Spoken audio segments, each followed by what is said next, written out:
সিলেটের বিয়ানীবাজারে CNG autorickshaw চালক হযরত আলী হত্যা মামলায় ৫ জনের ফাঁসির রায় দিয়েছেন আদালত।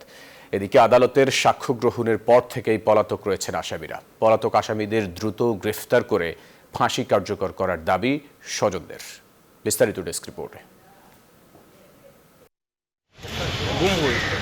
অবশেষে দীর্ঘ ১০ বছর পর সিলেটের বিয়ানীবাজারে সিএনজি অটোরিকশা চালক হযরত আলী হত্যা মামলার রায় দিয়েছে আদালত। সিলেটের অতিরিক্ত জেলা ও দায়রা জজ আদালত ৪-এর বিচারক শায়লা শারমিন ৫ জনের ফাঁসির এ রায় দেন। তবে আদালতের সাক্ষ্য গ্রহণের পর থেকেই পলাতক রয়েছে আসামিরা। রায়ে আমি সন্তুষ্ট প্রকাশ করছি। যত দ্রুত সম্ভব তাদেরকে গ্রেফতার করে রায় কার্যকর করার আমি দাবি জানাই। এ রায়ে খুশি নিহতের পরিবার। পলাতক আসামিদের দ্রুত গ্রেফতার করে ফাঁসি কার্যকর করার দাবি তাদের।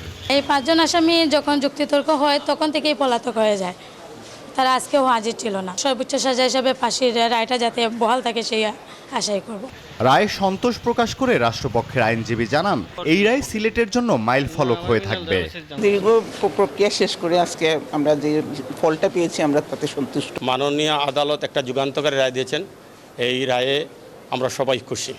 ২০১৪ সালের ১৭ই আগস্ট দণ্ডপ্রাপ্ত আসামিরা সিএনজি অটোরিকশা চালক হযরত আলীকে ছুরিকাঘাত করে সিএনজি নিয়ে পালিয়ে যায়। এ ঘটনায় হযরত আলী নিহত হন। পরদিন তার ভাই বিয়ানীবাজার থানায় মামলাটি দায়ের করেন। Desk report, news 24।